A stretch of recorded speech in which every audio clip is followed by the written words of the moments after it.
And you touched on mental health for a second there, like whether, meditation and I'm just, with COVID, a lot of people are home, they're feeling a little pent up, they're frustrated by this or that part of it, the situation. I can't go out, I can't go to my restaurant. There's a lot of frustrations. We all feel it. I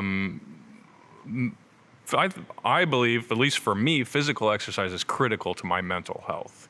If I go more than a couple of days without a workout, I can just feel it. I can feel my tolerance coming down. I can feel my anxiety going up. Can you talk about the importance of mental health as you age and how it also affects your physical health? Yeah, and you and I are definitely on the same page about that. I can't go more than a few days without doing something. And one of the things in my life I like is variety. I have a variety of different physical activities that I do. What I have found then, as we look at patients growing older, and I've been doing this now almost 30 years, medical practice that is, I've been in concierge medicine since 2008, is the people now that I have observed growing older that do the best, they're not necessarily doing well because they're wealthy or they were successful in their business. They're doing well because they have found a balance in life. They have found a balance between managing their health and balancing stress and physical exercise. And most people who I find in that position usually exercise 4 to 5 times a week, some a lot more. I have a patient in his 80s who still competes in swimming. I could give you many other examples. I have a fella in his 80s who looks like he's in his 60s, and he does martial arts. And so forth, all kinds of examples. But staying physically active and trim and being present and conscious about your health and in particular your mental health goes a long way. There's a huge differentiation between people who stay healthy and exercise and those who don't. I actually saw that all the way back after I graduated from high school and college. I think it was at my 10-year high school reunion. There was already a divergence amongst us. There was a subset of people who would remain very physically active, doing marathons and triathlons and a variety of other things. And those who used to be the athletes at the high school, the captain of the basketball team, captain of the soccer team, et cetera, who went on to put on weight, to start smoking, drinking too much.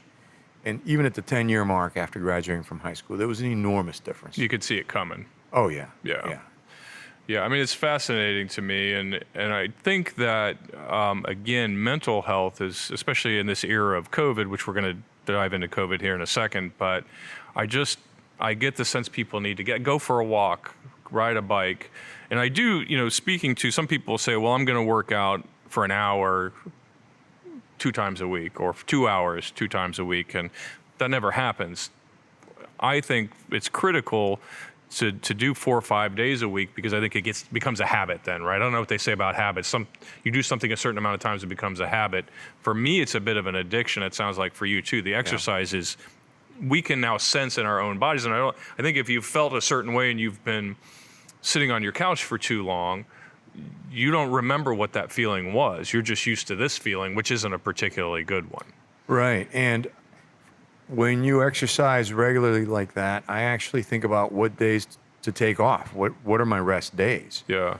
And sometimes I don't think about it ahead of time. I've just gone 3 or 4 days hard doing either running or cycling or swimming or a variety of different things, weightlifting.